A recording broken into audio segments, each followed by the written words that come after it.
மேட்டுப்பாளையம் அருகே பில்லூர் அணையிலிருந்து உபரி நீர் திறக்கப்பட்டுள்ளது. நீலகிரி மாவட்டத்தில் மேற்கு தொடர்ச்சி மலைப்பகுதிகளில் பெய்து வரும் மழை காரணமாக மேட்டுப்பாளையம் அருகே உள்ள பில்லூர் அணைக்கு நீர்வரத்து அதிகரித்துள்ளது.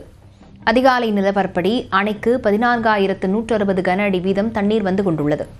100 அடி உயரம் கொண்ட பில்லூர் அணையில் நீர்மட்டம் 97 அடியை எட்டியது. அதனால் அணைக்கு வரும் 14,160 கன அடி நீர் வெளியேற்றப்பட்டு வருகிறது. இதனால் பவானி ஆற்றில் வெள்ளப்பெருக்கு ஏற்பட்டிருப்பதால் கரையோர பகுதி மக்களுக்கு வெள்ள எச்சரிக்கை விடுக்கப்பட்டிருக்கிறது.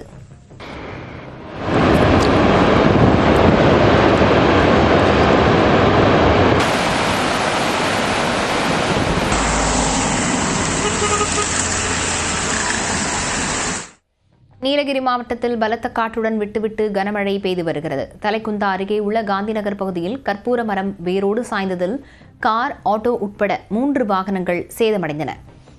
கிளான்மாகன் சாலை, தொட்டபெட்டா, தூணேரி சாலைகளிலும் மரங்கள் முறிந்து விழுந்தன. அவற்றை தீயணைப்புத் துறையினர் உடனுக்குடன் வெட்டி அகற்றினர். அதேபோல உதகையிலிருந்து அவலாஞ்சி செல்லும் சாலையில் மரம் முறிந்து விழுந்ததில் மின்கம்பம் ஒன்று சேதமடைந்தது. தகவலறிந்து வந்த தீயணைப்புத் துறையினர் மரங்களை வெட்டி அகற்றி போக்குவரத்தை சீர் செய்தனர். இதேபோல் உதகை அருகே உள்ள மஞ்சனக்குறை பகுதியில் சாலையில் மண் சரிவு ஏற்பட்டதால் தற்காலிகமாக போக்குவரத்து தடை விதிக்கப்பட்டது.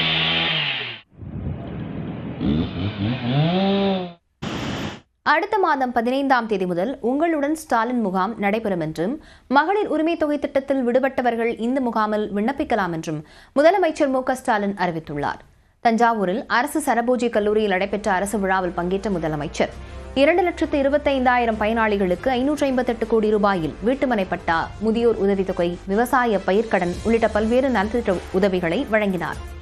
தஞ்சாவூர் மாவட்டத்தில் 1,194 கோடி ரூபாய் மதிப்பிலான புதிய கட்டடங்களுக்கு அடிக்கல் நாட்டிய அவர் முடிவுற்ற திட்டங்களையும் தொடங்கி வைத்தார். இந்நிகழ்ச்சியில் பேசிய முதலமைச்சர் தஞ்சாவூரில் உள்ள சரஸ்வதி மஹால் நூலகம் பழமை மாறாமல் புதுப்பிக்கப்படும் என்று அறிவித்தார். டெல்டா மாவட்டங்களில் இந்த ஆண்டு குறுவை சாகுபடி திட்டத்திற்காக 88 கோடியே 72 லட்சம் ரூபாயும், டெல்டா அல்லாத மாவட்டங்களில் நெற்பயிர் சாகுபடிக்காக 132 கோடியே 17 லட்சம் ரூபாயும் நிதி ஒதுக்கீடு செய்யப்படுவதாக அறிவித்தார். மேலும் மகளிர் உரிமை திட்டத்தில் விடுபட்ட தகுதியுள்ள மகளிர் அடுத்த மாதம் முதல் விண்ணப்பிக்கலாம் என்றும் முதலமைச்சர் தெரிவித்தார்.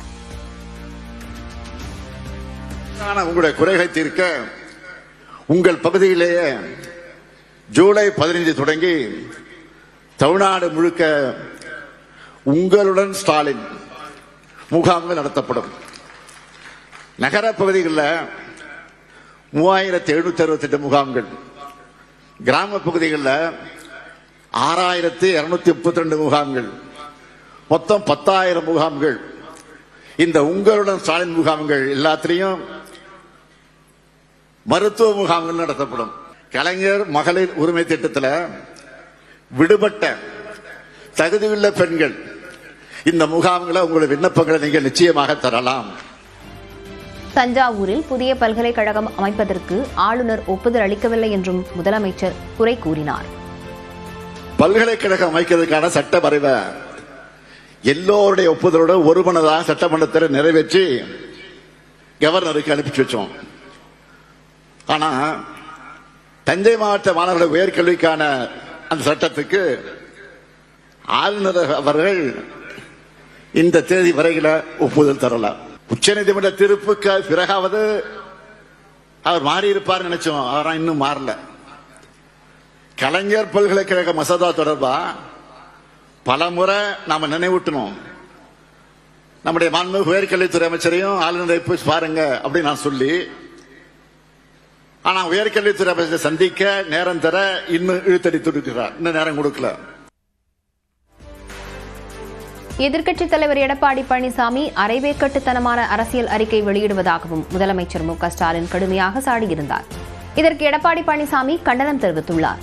இது தொடர்பாக தனது எக்ஸ் பக்கத்தில் பதிவிட்டுள்ள அவர், ஆட்சி பொறுப்பேற்ற 4 ஆண்டுகளில் கொடுத்த வாக்குறுதி எதையுமே நிறைவேற்றாமல் வாய்க்கு வந்த ரீல்களை அளந்து விடுவதுதான் அரைவேக்காட்டுத்தனம் என்று பதிலடி கொடுத்துள்ளார். தஞ்சாவூருக்கு வந்த முதலமைச்சருக்கு எதிராக கருப்பு கொடி காட்டிய விவசாயிகளை குண்டுக்கட்டாக காவல்துறை கைது செய்தது பாசிச மாடல் தானே என்றும் எடப்பாடி பழனிசாமி வினவியுள்ளார்.